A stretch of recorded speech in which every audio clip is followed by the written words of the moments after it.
नमस्कार, आप देख रहे हैं भारत एक्सप्रेस यूपी और मैं हूं आपके साथ आनंद विजय सिंह। घोसी विधानसभा उपचुनाव में बड़े अंतर से हार के बाद बीजेपी ने बिगड़े माहौल को दुरुस्त करने पर मंथन शुरू कर दिया है। साथ ही जातीय और क्षेत्रीय समीकरण पर फिर कील कांटे दुरुस्त करने में बीजेपी जुट गई है। उपचुनाव में बीजेपी उम्मीदवार को 37.54% वोट मिले। इतने कम वोट मिलने के पीछे मतों का बिखराव था। समाजवादी पार्टी और विपक्षी दल इस बिखराव को मुद्दा बनाएंगे और लोकसभा चुनाव में बड़ा संदेश देने की तैयारी है।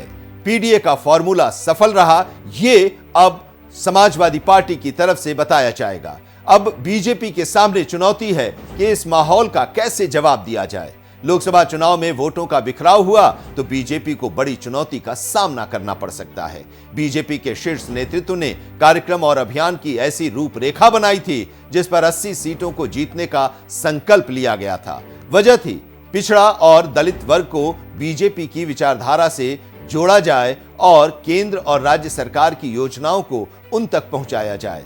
लाभार्थियों से संवाद और युवाओं को जोड़ने की मुहिम तेज की जाए। अब बीजेपी के बनाए कार्यक्रम और अभियान की परीक्षा घोसी विधानसभा उपचुनाव थी, जहां 24 मंत्री और 60 से ज्यादा पदाधिकारी लगाए गए ताकि बीजेपी की विचारधारा और काम को बताया जा सके। इस मुहिम में सहयोगी दल निषाद पार्टी और सुभा सपा को भी अपने वर्ग को साधने और एकजुट करने की जिम्मेदारी दी गई, लेकिन ये सभी समीकरण फेल साबित हो गए। बीजेपी और सहयोगी दल वोटों के बिखराव को रोक नहीं सके। दलित और पिछड़ा वोट बिखर गया। नतीजा ये रहा कि समाजवादी पार्टी की बड़ी जीत हुई। यूपी में सबसे ज्यादा पिछड़ा वोट बैंक 52% है। पिछड़ा वर्ग में यादव और गैर यादव धड़ों में बटा हुआ है। जहां यादव 11% हैं तो वहीं गैर यादव 43% हैं। यादव जाति के बाद सबसे ज्यादा कुर्मी मतदाताओं की संख्या है। इस जाति के मतदाता दर्जन भर जनपदों में 12% तक हैं। वहीं वर्तमान में अपना दल इस जाति पर मजबूत पकड़ बनाए रखे हुए है, जो बीजेपी की सहयोगी पार्टी है। पिछड़ा वर्ग में मौर्य और कुशवाहा जाति की संख्या प्रदेश के 13 जिलों में सबसे ज्यादा है। लोध, मल्लाह और निषाद समेत राजभर जाति का अलग अलग हिस्सों में प्रभाव है। बीजेपी ने पिछड़ों को साधने के लिए उनके नेता संजय निषाद, ओम प्रकाश राजभर और अनुप्रिया पटेल की पार्टी को सहयोगी दल के रूप में अपने साथ रखा है। ये नेता अपने वर्ग में प्रभाव भी रखते हैं और पिछले चुनाव में बीजेपी को इस वर्ग का समर्थन भी मिला।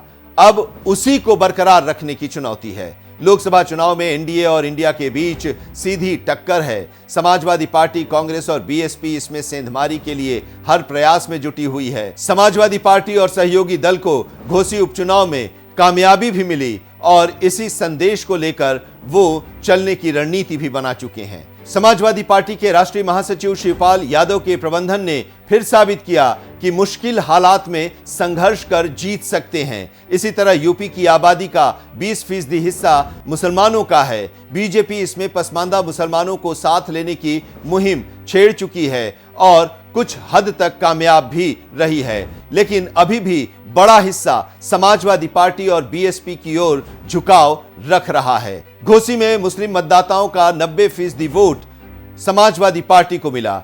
अब बीजेपी को लोकसभा चुनाव में मुस्लिम मतों में बिखराव के लिए बड़ी रणनीति पर काम करना होगा। उत्तर प्रदेश में सवर्ण मतदाता की आबादी 23% है, जिसमें सबसे ज्यादा 11% ब्राह्मण, 8% राजपूत और 2% कायस्थ हैं। इस जाति के वोट बैंक पर किसी भी राजनीतिक दल का कब्जा नहीं रहा है, बल्कि ये जातियां खुद राजनीतिक पार्टियों में अपनी दावेदारी को दर्ज कराती रही हैं। दलित वोट बैंक जाटों और गैर जाटों में बटा हुआ है। जाटव जाति की जनसंख्या सबसे ज्यादा है, जो 54% है। हालांकि दलित समुदाय में उपजातियों की संख्या 70 से ज्यादा है। इसमें 16% पासी और 15% वाल्मीकि जाति का हिस्सा है।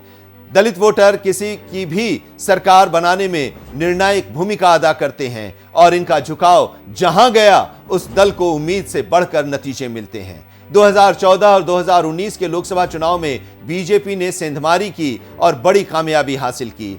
अब उसको बरकरार रखने की चुनौती है। इसमें अगर इंडिया गठबंधन ने बिखराव किया तो बीजेपी के लिए 80 सीटें जीतने का संकल्प अधूरा रह सकता है। बीजेपी के प्रदेश अध्यक्ष भूपेंद्र चौधरी और प्रदेश महामंत्री संगठन धर्मपाल सिंह को कार्यक्रम और अभियान को और मजबूती से आगे बढ़ाना होगा। घोसी में हार के कारणों पर मंथन अब शुरू हो चुका है। इस वीडियो में अभी इतना ही, लेकिन उत्तर प्रदेश की तमाम खबरों को देखने के लिए आप बने रहिए भारत एक्सप्रेस यूपी के साथ। दीजिए इजाजत, नमस्कार।